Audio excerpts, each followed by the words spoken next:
What was the best advice you received before doing the Ironman? Off the top of my head, I'd say two things. One thing, I think Boris showed me a video or a blog or something like that, and it was don't care too much about time. It's all about, I guess, your pace and how you're feeling, sort of thing.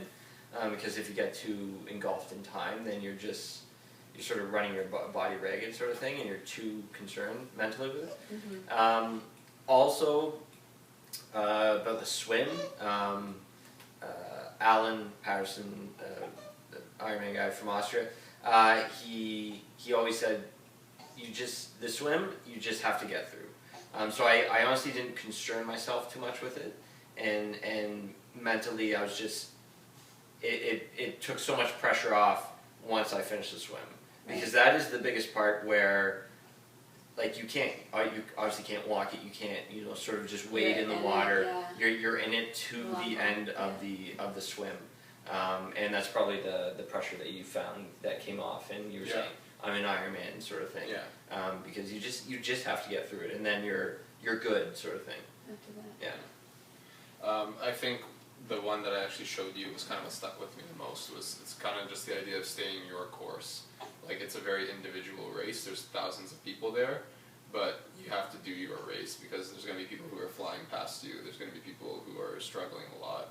And sticking your course in the sense of not giving up on yourself or just plugging away, but not focusing on these finite details, because over the course of a day, so many things can change. Right. So I think it's staying your course, and the bigger thing is setting multiple goals. I work by a 3-tier goal system, and that's kind of just what's worked for me, and that's what I've stuck to. So I think that's probably the biggest thing. Like a goal A, B, and C. Yeah, so my real goal for this was to finish this race. My next goal was to go sub 14, and the third, if everything was really clicking, was to go sub 13, and anything under that would have been a huge win.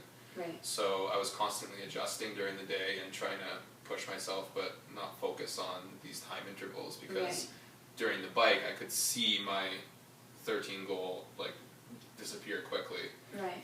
And then I could see my 14-hour goal slowly start disappearing too, and I still got frustrated, even though I was mentally ready to not get too overwhelmed about it. It was still something that was kind of just fighting, because I guess just as an athlete you're used to pushing and competing. So it's interesting, because I think being mentally prepared for that helped, but if you don't think about it that way, you just focused on my goal is 13 hours to go, and all of a sudden you're negative, like you're crap, I'm not finishing this thing. Right. So.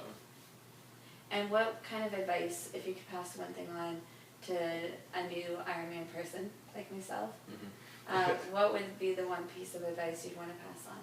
Just keep swimming. Okay. Finding Nemo here.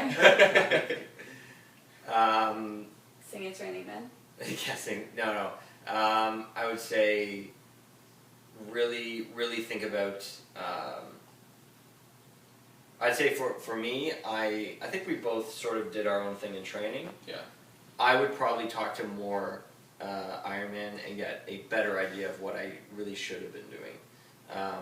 Like a training plan kind of thing? Do more of a training plan. I think I did pretty well in my training.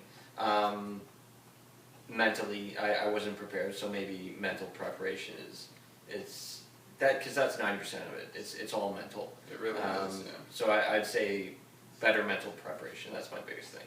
Okay. So next time I would love to go see a sports psychologist and really leadership coach. Or a leadership coach, yeah, and get in a better headspace about, because if something goes wrong, I need to be in a better headspace. Got it. Thank you.